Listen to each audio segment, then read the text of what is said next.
Assalamualaikum warahmatullahi wabarakatuh. Hari ini, hari Minggu, tanggal 12 Juli tahun 2020. Izinkan saya menyampaikan perkembangan terbaru terkait dengan penanganan COVID di Jakarta. Tadi pagi, pada pukul 10, Dinas Kesehatan melaporkan angka kasus baru yang muncul di Jakarta. Dalam seminggu terakhir ini, kita 3 kali mencatat rekor baru penambahan harian. Dan hari ini adalah yang tertinggi sejak kita menangani kasus di Jakarta. Ada 404 kasus baru. Tidak boleh dianggap enteng. Memang, sebagian besar dari penambahan kasus harian ini adalah karena gencarnya kita melakukan yang disebut sebagai active case finding. Artinya, kita tidak menunggu pasien di fasilitas kesehatan, tapi puskesmas kita mengejar kasus positif di masyarakat. Jadi bukan kita pasif. Di Jakarta kita secara aktif melakukan tracing, lalu melakukan testing. Dari situ kemudian mereka diisolasi, mereka yang ditemukan positif. Tetapi angkanya tetap tinggi. Nah, walaupun kita sudah melakukan peningkatan kemampuan testing, saat ini, tes PCR di Jakarta per minggu itu sudah 3 kali lipat dari standar yang ditetapkan oleh WHO. Dan kita akan terus meningkatkan kapasitas testing kita. Bahkan tes PCR itu, positivity rate-nya selama ini itu berkisar sekitar 5%. Karena persyaratan atau yang ditetapkan sebagai standar dari WHO adalah diperlukan 1.000 testing per 1 juta penduduk. Dan positivity rate-nya, artinya mereka yang ditemukan positif, itu di bawah 5%. Sebagai catatan, tanggal 4 sampai tanggal 10 Juni, di Jakarta kita melakukan 21.197 orang dites. Dan positivity rate-nya 4,4%. Lalu, tanggal 11 sampai 17 Juni, 27.091 orang dites. Tingkat positivity rate-nya adalah 3,1%. Lalu 18 Juni sampai dengan 24 Juni ada 29.873 orang yang dites. Positivity rate-nya 3,7%. Kemudian 25 Juni sampai 1 Juli ada 31.085 orang yang dites PCR. Kemudian positivity rate-nya 3,9%. Lalu tanggal 2 Juli sampai 8 Juli ada 34.007 orang. Positivity rate-nya 4,8%. Tapi, hari ini, angka positivity rate itu menjadi 10,5%. Melonjak 2 kali lipat. Ini adalah satu peringatan bagi kita semua. Bahwa kita harus lebih waspada, lebih disiplin. Karena itu saya secara khusus ingin menyampaikan ini kepada seluruh masyarakat Jakarta. Jangan anggap enteng. Jangan anggap ringan. Jangan merasa kita sudah terbebas dari wabah COVID.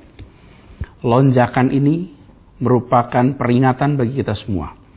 Dan dalam perjalanan selama masa PSBB transisi ini, sejak 4 Juni sampai dengan 12 Juli ini, kita menemukan 6.748 kasus baru. Memang karena kita aktif melakukan tracing, tapi selama ini tambah kasusnya, tapi positivity rate-nya di bawah 5%.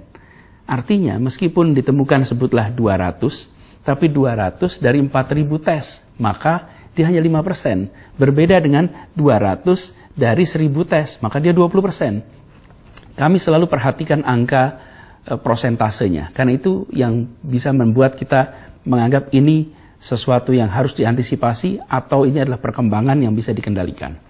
Nah, selama Juni tanggal 4 sampai dengan sekarang, klaster terbesar otomatis adalah pasien rumah sakit. Itu 45,26%. 45% itu rumah sakit. Yang kedua adalah pasien di komunitas. 38%. Mereka yang berada di lingkungan kita. Lalu di mana? Di pasar. Pasar itu 6,8%. Dan pekerja migran Indonesia itu 5,8%. Sisanya dari perkantoran.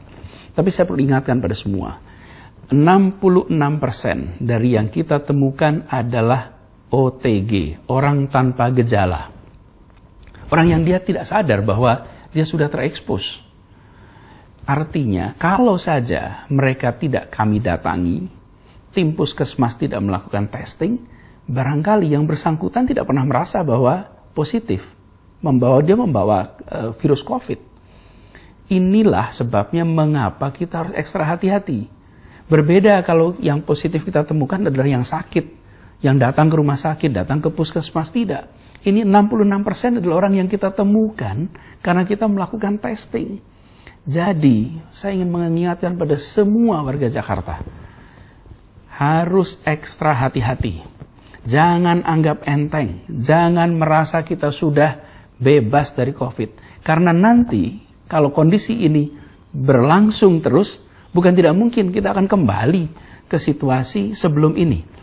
Karena itulah saya ingin ingatkan pada semuanya. Ada titik-titik yang harus diwaspadai. Pertama, yang paling harus kita hati-hati adalah tempat transportasi umum. Di situ ada situasi di mana menjaga jarak itu seringkali sulit. Yang kedua, adalah di pasar. Kondisi di pasar seringkali membuat interaksi itu jadi pendek. Pastikan bahwa semuanya disiplin. Kita pun melakukan pengawasan pemantauan. Ada lebih dari 300 pasar, 153 di bawah Pemprov DKI, kemudian sisanya adalah pasar rakyat. Harus hati-hati. Kemudian saya ingatkan kepada semuanya, hal yang paling sederhana, nomor 1, pakai masker. Memakai masker di mana saja, kapan saja, dalam aktivitas apa saja. Yang kedua, jaga jarak aman. 1 meter adalah jarak aman. Lalu yang ketiga, mencuci tangan dengan sabun. Pastikan ini terjadi. Lalu, dalam aktivitas apapun, pastikan ruangan tempat Anda berkegiatan, tempat kita berkegiatan, tidak boleh lebih dari kapasitas 50%.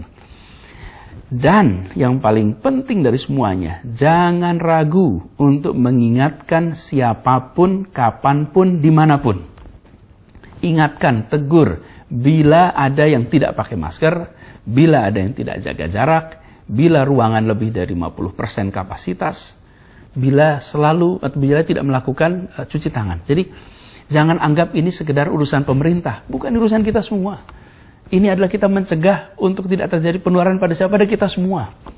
Karena itu khusus hari ini, Jakarta mengalami lonjakan kasus tertinggi. Saya ingatkan kepada semua, jangan sampai situasi ini jalan terus sehingga kita harus menarik rem darurat atau emergency brake. Bila itu terjadi, maka kita semua harus kembali dalam rumah. Kegiatan perekonomian terhenti, kegiatan keagamaan terhenti, kegiatan sosial terhenti. Kita semua yang akan merasakan kerepotannya bila situasi ini berjalan terus. Karena itu saya ingatkan pada semua, kebijakan kita, dan saya rasa ini kita semua, menomorsatukan keselamatan. Keselamatan. Jangan sampai kita anggap enteng. Mari kita jaga keselamatan kita semua. Mari kita disiplin. Mari kita ingatkan satu sama lain. Insya Allah angka ini besok-besok akan bisa menurun dan Jakarta kembali dalam kendali. Mari kita sama-sama ikhtiarkan sebagai tanggung jawab kita semua. Demikian penjelasan dari saya. Semoga Allah Subhanahu wa taala merahmati kota Jakarta dan semoga Allah Subhanahu wa taala melindungi kita semua. Terima kasih. Assalamualaikum warahmatullahi wabarakatuh.